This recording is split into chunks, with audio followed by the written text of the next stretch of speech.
নভেম্বরের মধ্যে গণভোট আয়োজন করা, যেন লেভেল প্লেইং ফিল্ড নিশ্চিত করে আমরা সে দাবি জানিয়েছি। নতুন রাষ্ট্র বিনির্মাণের লক্ষ্যে রাষ্ট্র যে আরপিও সংশোধন করেছেন সে আরপিওকে অতি দ্রুত কার্যকর করতে হবে। ইতিপূর্বে 17 দিনের মাথায় 21 দিনের মাথায় গণভোটের নজির রয়েছে। বাংলাদেশে ইসলামী সমমনা দলগুলোর যে জোট আছে, এই জোট চায় আগামী নির্বাচনের আগে এই সরকার একটি গণভোটের আয়োজন করুক। জামাত ইসলামীর কেন্দ্রীয় কর্মপরিষদ সদস্য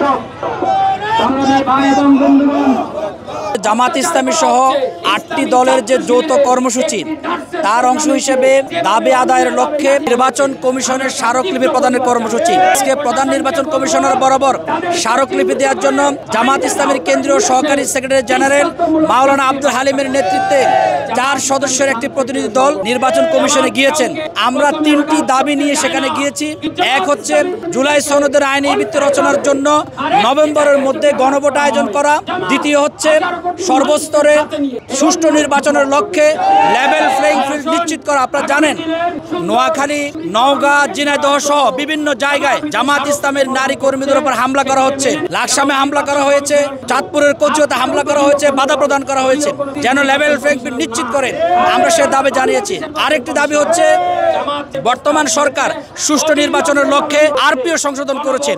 আমরা খবর পেয়েছি কোন একটি দল ওই সংশোধিত আরপিওকে বাতিল করার জন্য আবেদন করেছেন।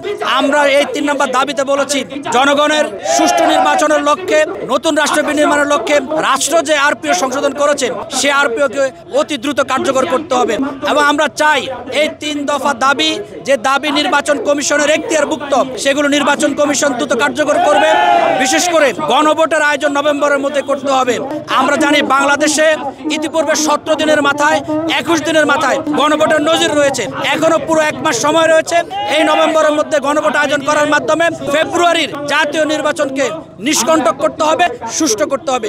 সেজন্য আজকে জামাত ইসলামী স্মারকলিপি প্রদানের জন্য আজকে প্রধান নির্বাচন কমিশনের কার্যালয়ের সামনে আমরা এখানে হাজির হয়েছি। জুলাই সনদ বাস্তবায়নের লক্ষ্যে নির্বাচন কমিশনে স্মারকলিপি প্রদান। আর স্মারকলিপি প্রদান করার উদ্দেশ্য হলো বাংলাদেশে ইসলামী সমমনা দলগুলোর যে জোট আছে, এই জোট চায় আগামী নির্বাচনের আগে এই সরকার একটি গণভোটের আয়োজন করুক। এই গণভোটের মাধ্যমে জনগণের চাহিদা বুঝতে পারবে এবং বোঝা সম্ভব হবে যে জনগণ আসলে কি চায়, জনগণ কোন ধরনের নির্বাচন চায়। পাশাপাশি জুলাই সনদ বাস্তবায়নের মাধ্যমে আমরা চাই এই বাংলাদেশে আগামীর বাংলাদেশ জনগণের পক্ষের বাংলাদেশ হোক। বাংলাদেশ খেলাফত মজলিসের পক্ষ থেকে এই বার্তা আমরা বর্তমান সরকারকে দিতে চাই। বাংলাদেশ খেলাফত মজলিস চায় এই দেশে আর কখনো ফ্যাসিজমের জন্ম হবে না। এই দেশ থেকে ফ্যাসিজমের বিদায় হয়েছে এবং ভবিষ্যতে যেন কেউ ফ্যাসিজমের আবিষ্কার করতে না পারে, ভবিষ্যতে কেউ ফ্যাসিজম সৃষ্টি করতে না পারে, সেজন্যই আমরা জুলাই সনদের বাস্তবায়ন চাই। আর এই উপলক্ষে আজকের যুগপৎ আন্দোলনের কর্মসূচি হিসাবে আল্লামা মামুনুল হকের ডাকে বাংলাদেশ খেলাফত মজলিসের ব্যানারে আমরা নির্বাচন কমিশনে জুলাই সনদ বাস্তবায়নের লক্ষ্যে স্মারকলিপি প্রদান করার জন্য এসেছি।